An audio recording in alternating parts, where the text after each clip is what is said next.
will introduce the Okay, right. all the DVCS. It's nice to have all of you here. You are the white PO now they are starting. What I can do while you do your politics, as I agreed, is to talk on some of the important topics which can be also then publicized, especially to start off with foreign affairs, because after I made my speech in Oman, people want to know what the global power situation is. As I said, there will be by 2053 powers, China, India and USA. So our foreign policy must be based on how we work with these countries. We can't be outside that.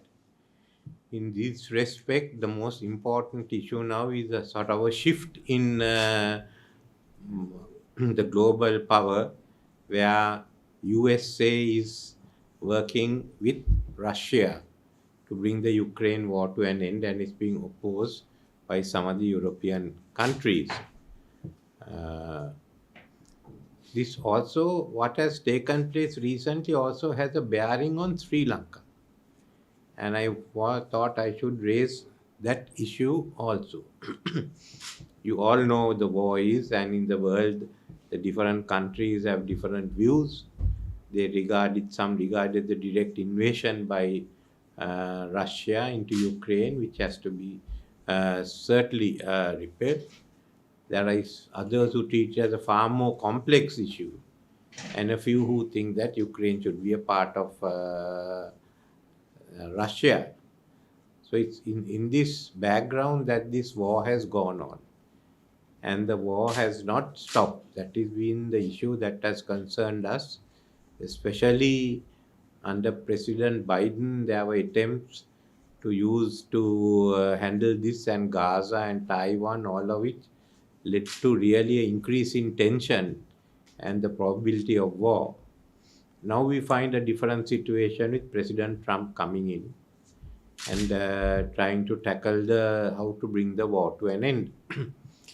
Fighting with Russia is not an easy one. These are people who are used to getting bogged down and sacrificing lives to gain their objective. They burned their capital to defeat Napoleon. They sacrificed 1 million to get a 6 months delay in Stalingrad, and they sacrificed 25,000 to go from the Brandenburg Gate to the Reichstag to finish the war off quickly. So it is not easy. So the other schemes has failed. We must see what President Trump is doing. It's important that we try and bring some of these conflicts to an end. Of course, during President Trump's having taken this up, it has not been taken kindly by some of the European powers and President Zelensky. And the other day, President Trump called President Zelensky a dictator for not holding elections. And some of the people came to Zelensky's defense, saying it's wartime, and both British Prime Minister Starmer and my friend Boris Johnson said they even during the wartime that they didn't hold elections. Now, if you look at the facts, that is not correct.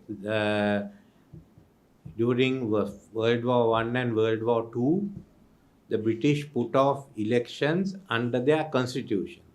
They have unwritten constitution, but the Parliament Act on 1911 says you can extend the life of Parliament with the support of the House of Commons and the House of Lords. So acting under that is why they certainly extended the life of Parliament. Some constitutions have that. In the case of Churchill, whom they refer to, virtually he turned the constitution upside down because it requires the leader of the largest party to be able to become the prime minister. He was not the leader of the largest party. He belonged to the Conservative Party, the largest party, but they didn't like it. In fact, when Chamberlain had to step down, majority of them backed Lord Halifax, not Churchill. The country backed Churchill. The parliament has lost its mandate. If not for war, they would have to have elections immediately. The country backed Churchill, and Lord Beaverbrook told him, Winston, you hold them in the palm of your hand, don't go and make a mistake. It was backed by the Labour Party and Attlee. When the Labour Party at its conference sent a reply saying they are not willing to serve under Chamberlain. So actually, Winston Churchill grabbed power. I don't think there was any other instance. On the first day when he came to Parliament, he was cheered by the Labour Party, the Liberal Party and the Conservative rebels. The majority of the Conservatives waited and got up when Chamberlain came and cheered him. This was noticed by certainly David Magason. Magason was the chief whip, and the next day he told them, when I wave the flag, when I wave my handkerchief, as Prime Minister comes, you must get up and cheer. So it was that they called him half-breed American. So this is no comparison to Churchill or what happened there.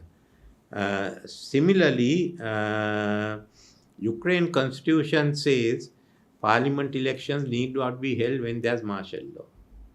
So that is there for the parliament. The work over the Rada, that's their parliament. And do it, but it's very silent about the president. In America, they have been silent about the elections when there's a war on. So in 1812, during the war with UK, where they came and British burned the White House, they had the election on time.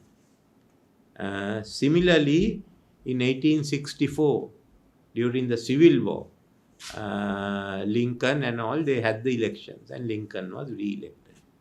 So if you don't have any, they have no provision, you have to have elections. We went through this issue in 1988. We had both the LTT fighting us in the north and the JVP fighting in the south. Should we put the election off or not? President Jayawardena said, no, we must hold the election, whatever be the consequence. So we held the elections. A lot of people were killed. President Premadasa got in with a small majority. Mrs. Bandaranaike challenged it. The Supreme Court, she lost. We accepted that. So we went through all these troubles, people being killed, to hold the 1988 election. In 1993, we had provincial council elections, in the process of which both Mr. Lalit Atulat Mudali and Mr. Premadasa were killed. So we lost that also. But we held the elections. In 1994, we lost Mr. Gamini Disanayak and some of the others. In 1999, President Kumanatunga lost her eyesight. So then in 2005, Prabhakaran prevented people from voting. Nevertheless, I didn't go to challenge it. I don't think it should be done. So if there is no election, there is no provision about putting off elections, then you must hold elections. There's no other way. And we have a country went through that, though we are criticized. And not only that, Tamils who took arms against us, they have come to parliament, into government.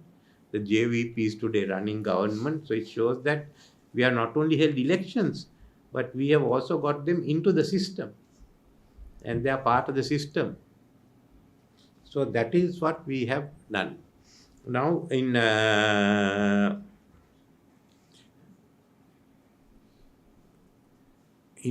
Ukraine, they have not done that. So President Trump was correct. They had passed a resolution yesterday. But that does not make it legal. It is not legal. The work on a Rada then must act under the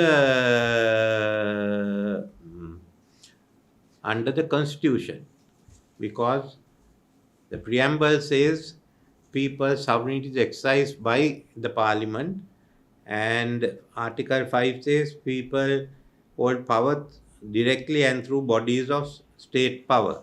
So then they must, I think, they must at least present act to Parliament and get it passed. And if it's, then of course it will be scrutinized by the Constitutional Council. I am not saying for them to give up. They are having a war, they are fighting it with Russia. But they should follow the Constitution. Now, this is where I have a problem, because we are treated one way and the Ukrainians are treated the other way. In our country, I mean, I put off the local authority elections, still people could go to the Supreme Court and get an order. Here, everything is silent. They are not acting legally. They should act legally. But all the countries are silent. So we are being treated in one manner, they are being treated in another manner. And we have the resolution on Sri Lanka coming up in September. And the minister was there yesterday or day before. But we should really look at this whole issue now. Why are we being treated differently? We also had a war. We also went through. And the then president, Mahinda Rajapaksa, gave assurance to the Secretary General of the UN, Mr. Ban Ki-moon. We have not fulfilled it, and I say we should fulfill it. What we have, and we took steps in the last year, especially to have, I think with all the consultations, we've agreed on a commission for truth, unity and reconciliation. The other laws are there, we have to implement it. And I still stand by the fact that this commission, we should bring to law, helped by Japan and South Africa. And then we should carry out what the inquiries and investigations by ourselves. But looking at what has happened, I don't think we should ask the High Commissioner for Human Rights to come into this. We should keep it out. We have Japan, we have South Africa. If you or any other country that is represented here wants it, certainly. International Bar Association, ICJ wants, yes. But I don't think we should go, because they are playing politics there. So what we should do, in my view, is now America has dropped out of the Human Rights Council.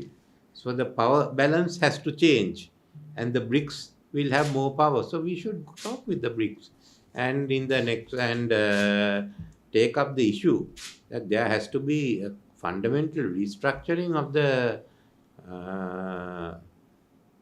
High Commissioner's office, especially the Asia division. They are playing their own game. They are trying to promote the people they want, the organizations they want. And they are just keeping an attack on Sri Lanka. The other day I met the BBC, who wrote a book, Francis Harrison. She said 40,000 had died. When I told her she had lied, she said, I didn't say 40,000 had died. So this all this was started on the basis that 40,000 has died. So I think we as Sri Lanka should get together, fulfill our commitments. If we want to ask other countries to come, but we should keep the Human Rights Council up. But I'd expect the government, and I think rest of us, will look at what steps should be taken before this resolution comes before the Human Rights Council. You can't have two different criteria where we do everything and we are blackguarded every day. And they just don't hold elections, they violate the Constitution when they can do it constitutionally and delay the president's election. And they get away. It's completely silent. In my view, this resolution doesn't this. They have to go back, pass a law and cover the period then, which means from March 2024, there has been no legal president. They must take that. But this shows that there are double standards, and I think we should now take action on this. So I thought so my first discussion with you is on this issue. You are lawyers, now you all should take it up. Go to the Bar Association and tell them. Okay.